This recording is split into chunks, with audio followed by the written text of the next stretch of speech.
उसका शरीर आधा सड़ा हुआ था, उसके चेहरे पर कीड़े रेंग रहे थे। वह मुझे अपनी तरफ खींच रही थी। उसने जैसे ही मेरा हाथ पकड़ा, मेरा हाथ सुन्न पड़ गया। मैं साफ साफ शैली की आत्मा को देख सकता था। ऐसा कहना था टोनी पिकमन का, जो कि रहते थे हंटेड सैली हाउस में। अब यह सैली कौन थी और उसका घर हंटेड कैसे बन गया था? क्या वाकई में इस भूतिया घर के पीछे कोई पैरानॉर्मल रीजन है? क्या वाकई में यहाँ पर शैली की आत्मा आज भी भटकती है?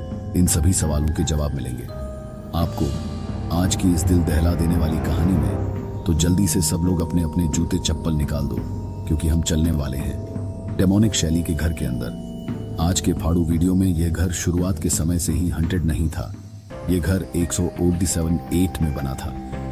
इस घर को दिसंबर 1992 में टोनी पिकमन और उनकी वाइफ डेबरा पिकमन ने खरीद लिया। इन दोनों की नई शादी हुई थी। जब ये न्यूली वेड कपल इस घर में रहने के लिए आए, तब इस घर की कोई भी हंटेड हिस्ट्री नहीं थी।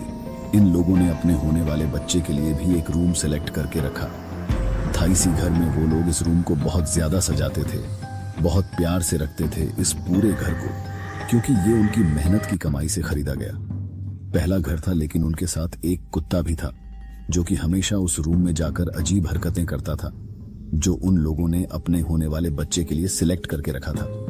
लेकिन इन दोनों ने ही कुत्ते की इन हरकतों को इग्नोर किया। उनको लगा कि शायद नए घर में आने की वजह से उनका डॉगी थोड़ा सा परेशान है, लेकिन परेशान एक्चुअली में डॉगी नहीं था।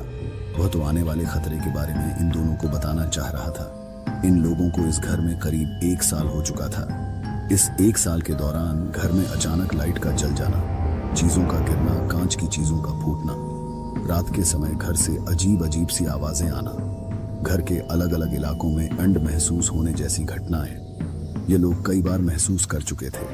टोनी और डेबरा इस बात को अच्छे से समझ गए थे कि उनके घर में भूत है, लेकिन चूंकि उनका बजट ही नहीं था नए घर में शिफ्ट होने का, तो उन्होंने भूत के साथ ही रहने का फैसला किया।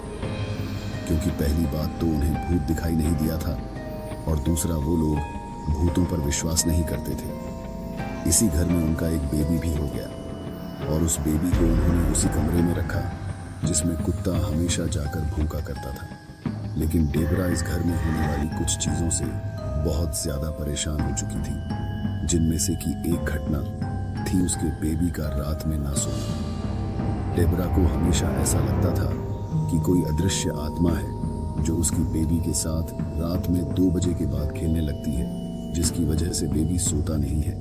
लेकिन ये तो सिर्फ शुरुआत थी। आगे उन्होंने ऐसी घटनाओं का सामना किया जिन्हें सुनने के बाद आपकी भी रूह कांप जाएगी। एक दिन टॉमी अपने बच्चे के कमरे में गया और उसने देखा कि पूरे खिलौने बिखरे पड़े हुए हैं, जबकि उनका बच्चा तो बहुत छोटा था। वो तो अभी खिलौनों को उठा भी नहीं पाता था।